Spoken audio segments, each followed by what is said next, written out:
Things about older homes is the original built-in features. This house still has vintage intercom and audio systems, which was basically the smart home technology of the 60s. Back then, homes were designed to communicate room to room and play music throughout the house. This was long before Bluetooth and Alexa, so if your house had this, baby, you were lit. I don't know, vintage homes just have so much personality, which is so much different than those newly built homes because everything just starts to kind of look the same. I mean, what do y'all think? But yeah, nearly every bedroom has a private bathroom. Not to mention, a double oven will always do it for me, and there's just so much storage space. Like, honestly, the home is just perfect. If you ain't got $40K to play, this home is not for you. But if you like natural light and soaring ceilings, I got you.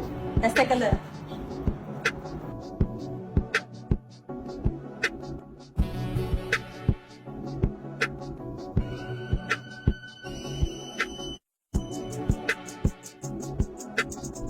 That's nice.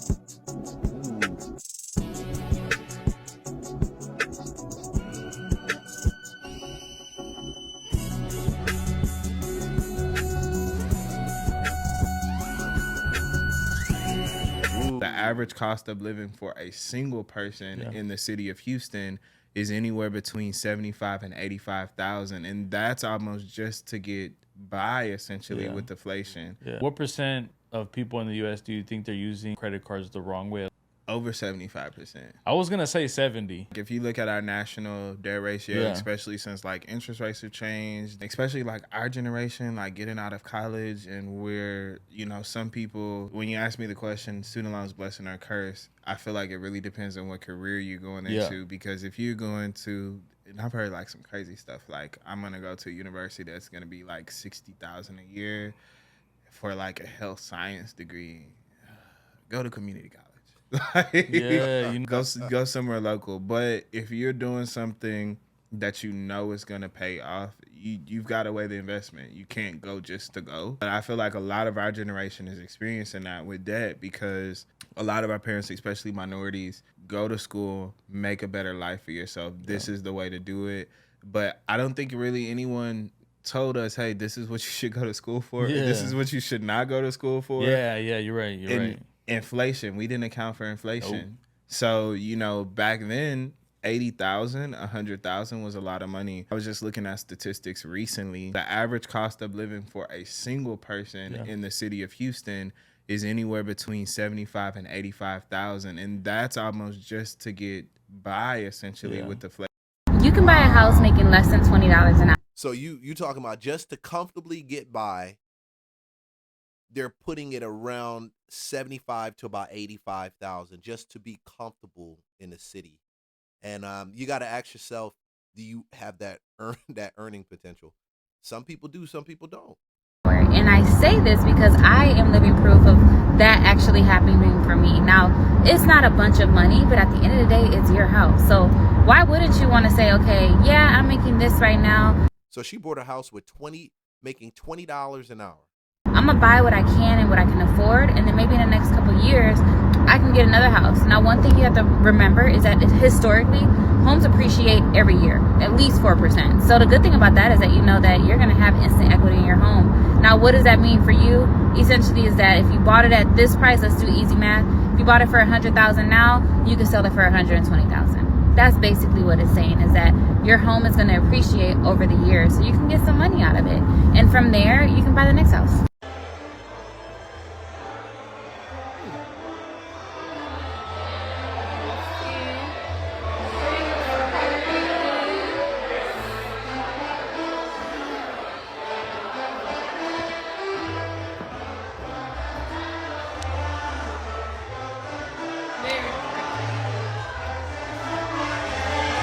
You know, one thing Houston is beating out Atlanta in, I can tell you, I think the houses are just bigger. I just think the houses are bigger. I think a square footage you pay for when you pay for $1 million house is just bigger from what I've seen.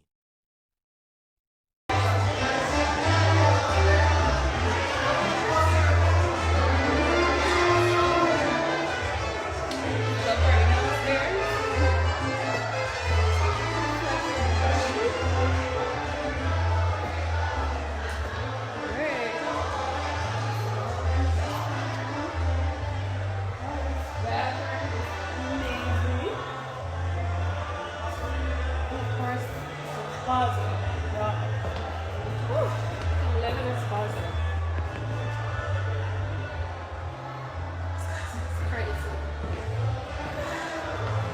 yeah, 2 closets, different curves. What $1 million home to get you? You are buying a house in Houston, you need to be aware of these major costs that catch a lot of buyers by surprise. So if you didn't know, in Texas, we don't have state income taxes, which is great, but we do make up for it in property taxes. When it comes to property taxes, they vary on school districts, neighborhood, and local services. But the key thing that you need to know is that property taxes affect your monthly mortgage payment. Here's some advice. When you're looking at houses, don't just focus on the sales price. Look at the property tax, because that's going to really tell you how much you can really afford, because depending on that tax rate, it can easily increase your monthly payment a few $100s. Okay, so now that we understand property taxes, I want to get into flood insurance. In Houston, we all know it's prone to rain and flood a lot, so of course, depending on the property, you're required to get flood insurance. Now here's That's not a big thing as much in Atlanta, even though it is in certain parts of Georgia, but it's not as big. And I didn't experience that so much as until I actually moved to the South. When you live up north, you don't quite have those those flood insurance taxes that you actually flood insurance that you would actually pay. For whatever reason, like cities like Atlanta, Houston, I think is just so prone to being flooded, and the hurricanes, the tornadoes, just the weather going on down there. And the infrastructure, I noticed you guys are similar to Atlanta when it comes to infrastructure. The city is so old or is established, and Atlanta's just been fortunate enough to spend the money to be able to build in the infrastructure on top of what was there pre-existing when you look at the early 1900s. But Houston, I think, because of the influx of people coming into the city, from what I'm seeing, it doesn't hold the infrastructure as well. Like, the infrastructure isn't as strong. When I mean infrastructure, take, for example, I've seen videos of your power grids going down for some of the smallest things. Some of the things, I think, whether it's heat or extreme heat or tornadoes, you lose a part of your power grid. I don't know if I like that as much, dude. I really don't. the catch. Even if your property is not in the flood zone, depending on the property history and elevation, the lender still may require you to get flood insurance. Traffic. It is inevitable. So you have to suck it up and understand that that is now your reality. But honestly, it's really not that bad. You just have to make sure that you're timing everything out, have a good podcast, good music. You're really going to be okay. The second thing, on top of that traffic, there are going to be random objects that will fly off of people's cars, that will randomly be in the middle of the road. I have had 2 accidents because of random shit that is just on the highway. Okay, a positive, amazing, beautiful thing about Houston is the fact that everything is here. It is so diverse. I like to think of Houston as the New York City of the South. If you can't find it in Houston, I literally don't know where you'll be able to find it. Houston has it all, and that is an amazing benefit. If you're from Houston, I didn't know Houston was that diverse. I didn't think it was that diverse. Comment and tell me how diverse Houston is. I didn't know it was that diverse, really.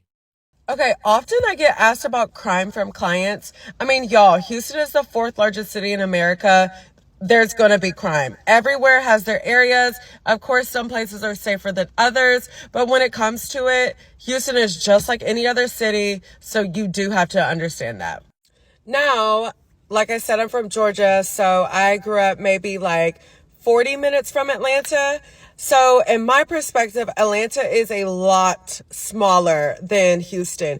Houston eats Atlanta. So it could maybe take you maybe an hour to get from one corner of Houston to the other. It really just depends on that traffic. But that is one thing to know. Like, this is a very big city. If you don't want to go house... Don't get it twisted. In Atlanta, it can take you an hour just to get some places. It should really take you about 15, 20 minutes. But I do see the traffic is crazy in Houston.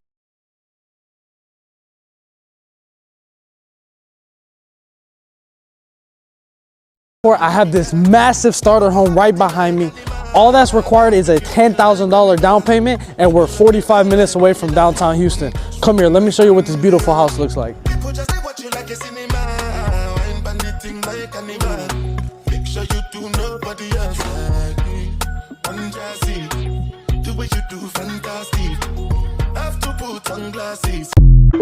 That's a dope layout.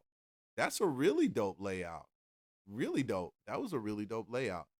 So I can't say that the homes in Houston isn't extravagant. I mean, you've got some really nice homes in Houston. And from everything I see, it's got some really good realtors.